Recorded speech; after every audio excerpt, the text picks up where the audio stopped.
Aku seneng anak Bupati Mojagung, Pak, Kang Aran Sekarniti. Ora kaya iki sing mulang sapa nek ngomong iki bapakmu. Ayo karepku, Pak. Kok karepmu kepiye to? Mojagung anake Bupati Noto Sudirjo. Iya, wis tok pikir anake Bupati apa oleh. Ayo Kang Arit ngono kuwi. Ayo tapi kan, Pak. Malah aku nang Taman Mojagung petuk karo Sekarniti. Nah, wis padha seneng aku karo Sekarniti. Ning dumadakan, Pak. Nang Mojagung mau aku konangan karo Bupati Noto Sudirjo. Aku kleru, aku karang mlebu nang taman, Pak. Kowe kuwi to le ngopo to sanang taman lho kok barang. Aku di kon karo kanite, Mbak. Kowe iki wong cah desa nek anake manuk kok tekan kono-kono lho. Aning tak yo gelem to wong-wonge ayu Mbak karo kowe dek isih nem yo ayu kono, Mbak. Ini kok iki nang gone bupati lekmu ya durung jablas ngono kuwi. Ah iya, Pak. Wis kene tak kandhani lan gawe kene. Iya. Wis anake wong desa ngono kono ora sih. Aku ki santun ayo.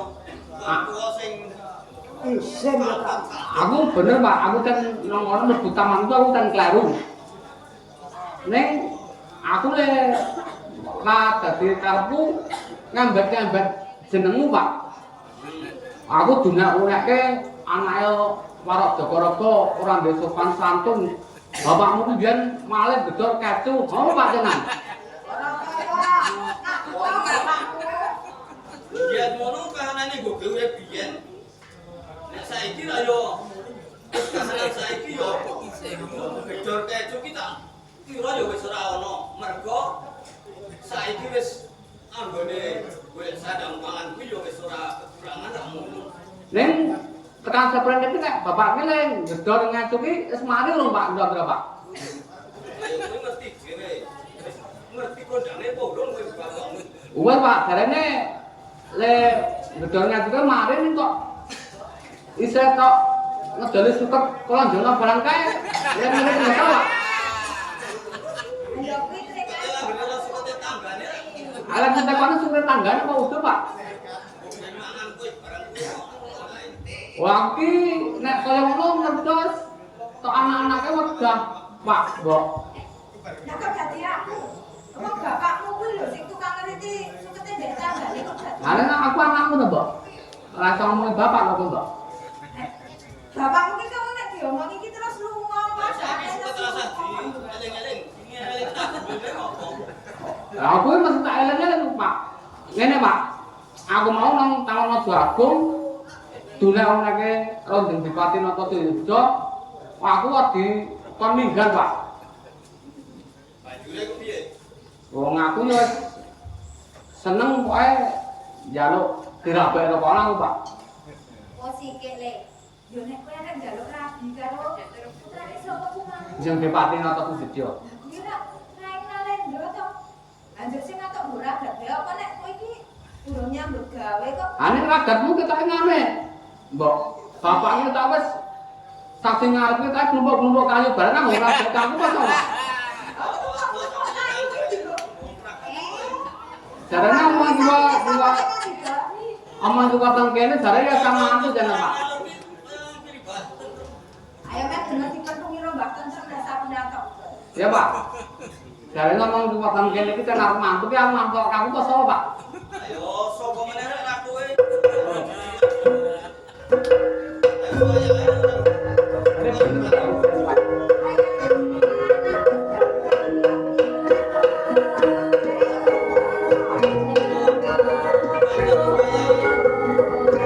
Ya pokoknya kan, Pak. Aku pernah sekali aku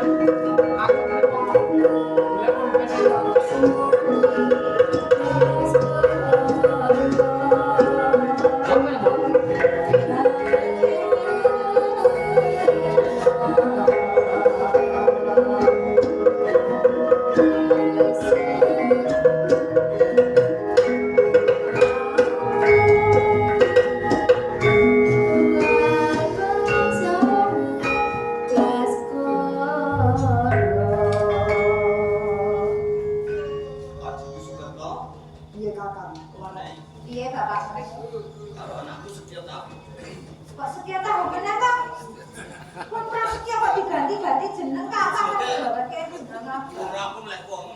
Kepiye? Yo wis iki.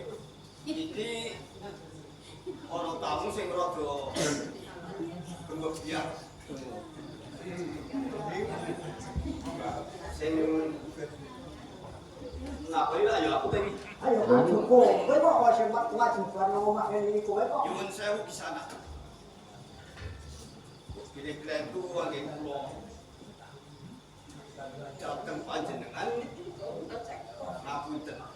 Kula niki wonten ing wong desa.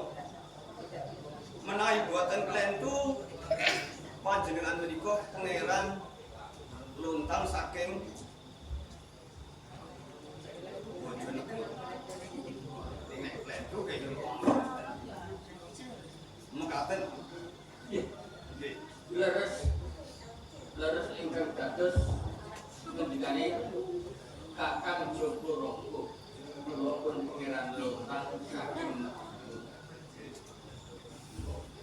saking Madiun pangeran luntang. Putranipun Bupati Madiun ngoten. iya bener atur muka kakek Saking Madiun dugi ing mriki. Nggih, sami kasugengan sana. yo oleh pengedune Kakang Jogorogo lakuku ora ana sawiji apa mung salam taklimku katur Kakang Jogorogo Pun anak oke salam taklim jatuh dong. Bila desa, kula sak keluarga, gak ngoten ya. iya Kakang Nggih, nggih nyuwun sewu. Panjenengan rawuh dhateng Padesan mriki, kok bilih wonten perlu menapa menawa panjenengan dipun utus. wale-wale menapa Kakang Warok Jogorogo Nggih. kula dumugi ing mriki yen menika dipun utus Rama Bati ingkang saperlu Kakang Jogorogo kaaturan tidak dhateng Madiun ingkang saperlu pun suwuni pambyantunipun saking Kakang Warok Jogorogo. Nggih. Panjenengan dipun utus Bupati Madiun supados nyuwun bantuanipun ingkang arupi bodho menapa supados dereng kecak perang ngoten. Nyuwun ing Kakang Jogorogo. Nggih. Satenane Kakang Jogorogo diaturi tindak wonten ing Madiun ingkang saperlu disuwuni pambyantunipun anggenipun badhe ngecak peperangan wonten ing Mataram. Mekaten Kang. Nggih. Aji Sukerto Kebijakan Bapak Jogorogo. putrane Dipati Madiun nyuwun sengkuyungane ing padesan kene supaya nyengkuyung anggone duwe gawe engko ya samrupa-rupa muya tenaga bondo sak oborambene kon nyengkuyung. Saiki ngene Kakang Bapak Jogorogo. Awake dhewe urip nang desa kene iki dadi reh-reh ing Kabupaten Madiun. Awake dhewe salah dene dijawi bebantu. Anggone Kadipati Madiun bakal becak perang ning Mataram. Awake dhewe kudu saguh. Awet awake dhewe iki dadi kuku bali wong ing Madiun Kakang Bapak. Awake dhewe kudu bisa. Yo, pun. Anakku setia tahu. Iya Pak. Ajiku Sukerto wis setuju yen padesan kene supaya nyengkuyung dijaluki sengkuyungan ning Madiun. Ya Pak. Ning Ini aku ya ora lali yen kowe dhewe mau muni arep gawe karo Sekar Kaniti Pak. Sekar Kaniti. Kaniti.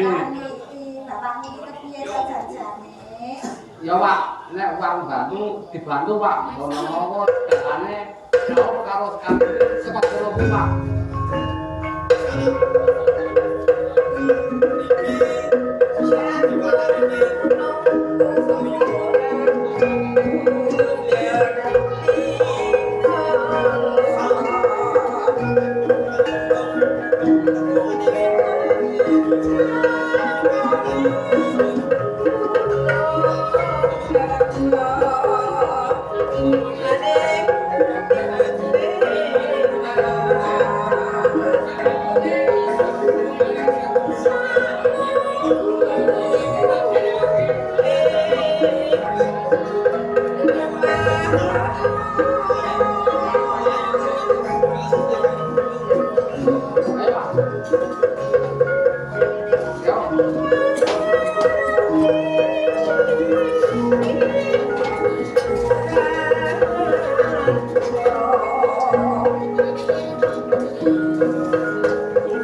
supaya njaluk pambiyantu karo si Kakang Warok Jogoro. Kakang Warok Jogoro.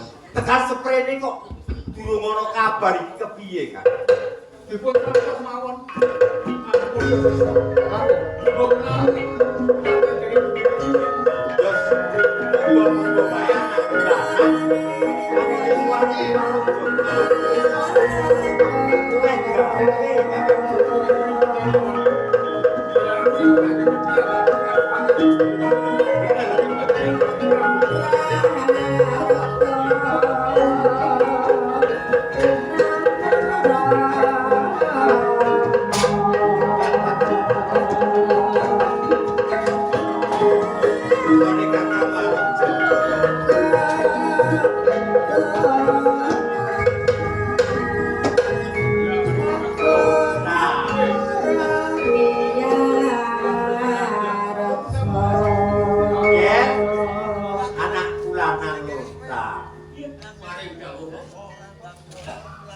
Aku rikala semana aku dawuh marang sliramu supaya sowan neng ngene Kakang Warok Jogoro. Pinter nggonmu nyambut gawe, katitik ana ing dina kuwi iso nyuwake Kakang Warok Jogoro. pramila mekaten Rama. Sumangga anggenipun badhe dangu dhateng Kakang Warok Jogoro pramila kula semanggaken. Iya, diprayogake nggonmu. Kakang Niten, luput ditimbali. Kakang Warok Jogoro kok.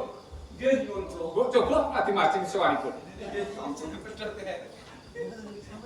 Terus pundi lagi sae-sae kemawon to Jogoro. Itu kanggo pangestu dateng. Jabatan menika sakit. Ya syukur. Ah ini, sing ramu ditimbali ning Kadipaten Medion kira kok sing ganti lah. Kang Mas Adipati Rangga Jemena kuwi arep butuhke bebantu saka kowe. Mula sliramu bakal digawé karo Kang Mas Jogoro. Kang Mas Adipati Rangga Jemena ki kira-kira kepiye? Saestu menawi Jogoro menika menapa panyunanipun arah pancen sedaya sami nyambut. Ya, menika lho Kang Mas. Yen ngono Kakang Warok Jogoro tak timbalake. Nggih monggo. Kepenake ngono. Nggih. Kakang Warok Jogorogo. Nggih, pun kula. Tekamu ana ing Kadipaten ing Madiun rak ya Kanthi Raharjo. Nggih. Pangestu dalem tampak kula kuwi kejeng. Nanging nyuwun sewu, ibu bilangke kula matur menika kula lupa. Ora dadi ngopo. Lah kowe dijelekke iki sapa kok aku durung mangerti. Menika anak kula. Oh iki anak Mulana. Kula Prasetyo. Prasetyo sing dadi aran. Iki kepenake nggonmu lungguh ya. Nggih. Prasetyo, Nggih. aku tak bakal rembugan karo bapakmu. Nggih, Ya Jogorogo. Kakang Jogorogo. Nggih. Aku kongkonan marang anakku lanang Luntang Nggih. supaya nimbali Kakang Warok Jogorogo. Kuwi pancen ana wigati. Aku kepingin banget bali ana ing Mataram. Mula kang saka iku kekuatane ana ing Madiun kuwi tak anggap kurang. Mula kang saka kuwi aku njaluk Kakang Warok Jogorogo supaya paring pambiyantu marang aku. Terus kepiye Kakang Warok Jogorogo? Saku apa ora?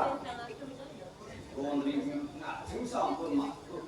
Menapa ingkang pun suwun Kanjeng kok bilih sedaya sami yang guyu. Dadi kowe ngene yo. Nyuwun sewu. Kepiye? Ana apa? Ana pamundutan? Nggih. Apa njaluk bebono?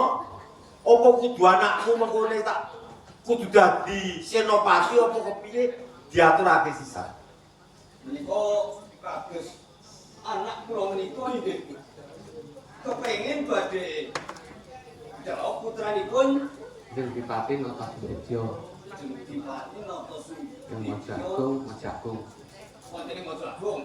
Dadi anakmu kowe gelem paring pambiyantu marang aku ning panyuwunmu supaya anakmu lanang dhaup karo putrane Jeng Dipati Mojagung. Jeng Dipati Mojagung. Kang aran sapa? Sekarang itu. Sekarniti.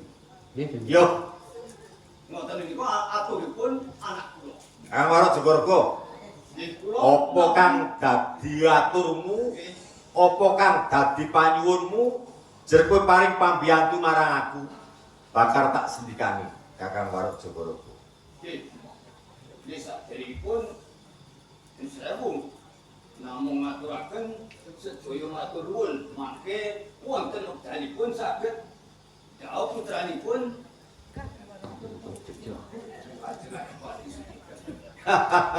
Samestine yen sak mengkone aku wis jumeneng ratu ning Mataram, anakmu lanang bakal tak dhauphake karo anake Nata Sudibyo. Sudibyo kang aran Sekarang itu. Sekarngiti. Parang ngunjuk Kang Mas. Kepiye? Langkung prayogi Kanjeng Adipati Notosurejo menika dipun timbali kemawon. Jalanan boten ditimbali makin ndak didamel. Oh, iya yen ngono, Monggo kula aturi utusan Kang Putra lajeng anak lanang Luntang timbalono. Nata Sudibyo. Kowe suwan.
Adipati Nata Sudibyo.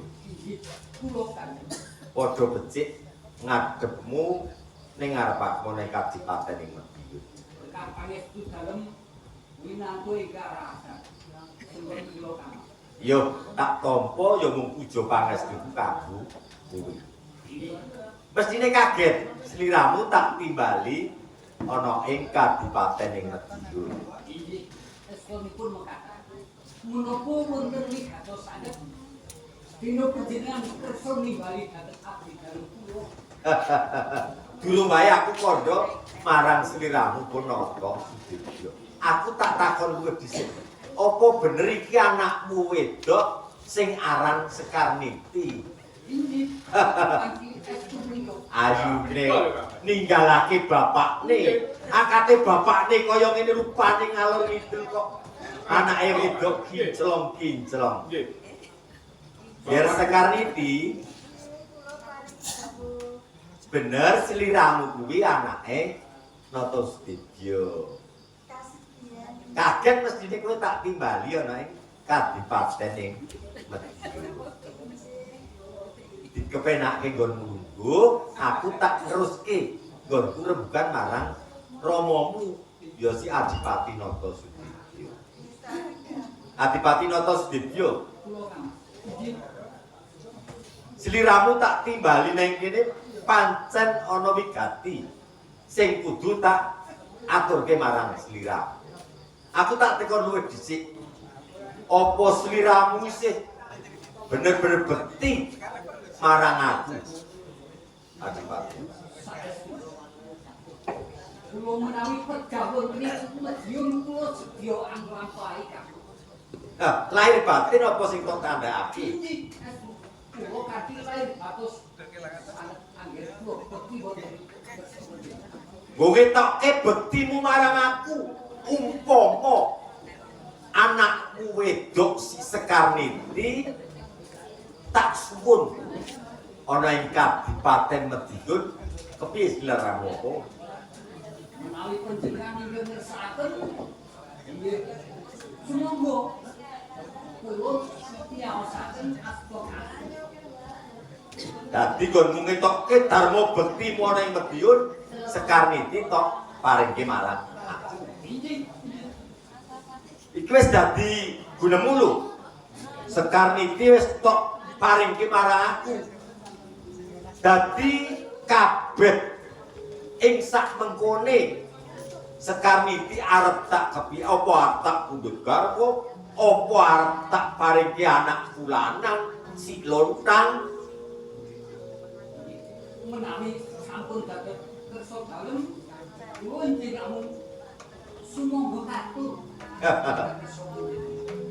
Saiki Sekarniti wis dadi darbekku. Arep tak kepiye wae panguwasa wis ning aku. Senajan to kowe wong tuane wis ora duwe panguwasa apa-apa, awit kowe nggonmu ngetokke labuh bektimu marang aku. Dadene mangertimu. Sekarniti ya anakmu wedok bakal tak jawabake karo anake si Jagaraga.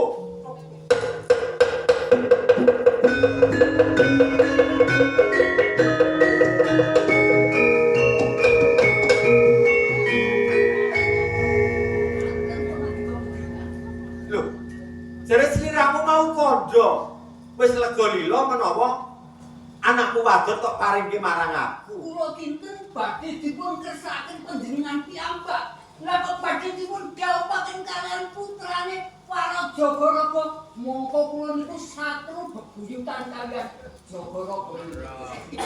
Purgawasesa wis ning aku. Arep tak dhawuhke marang sapa wae sing duwe panguwasa wis aku. Nek ngono ora sugih aku menyang.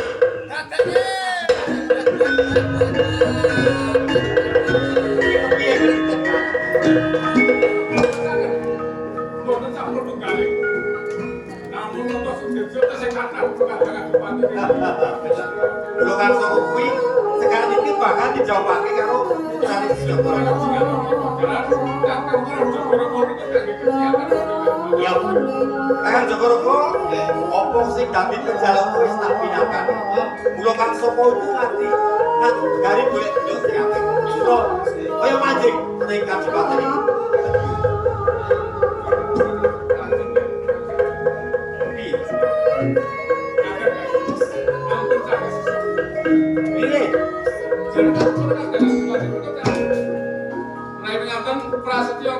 paniti boten matur manjing. Oh, ngono apa karo yo iki. Kados menapa kuwi ambekipun menika manten anyar. Oh, mula kan saka kuwi para kadang adipati saka Brangwetan tak parake benjal. Ora ing kadipatene dhewe-dhewe. Arep Jogorogo. Apa kan dadi pegawaiku dirampungke.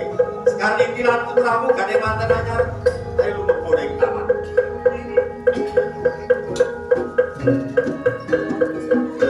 Ayo Gan, anak bulanan bapak sendiri.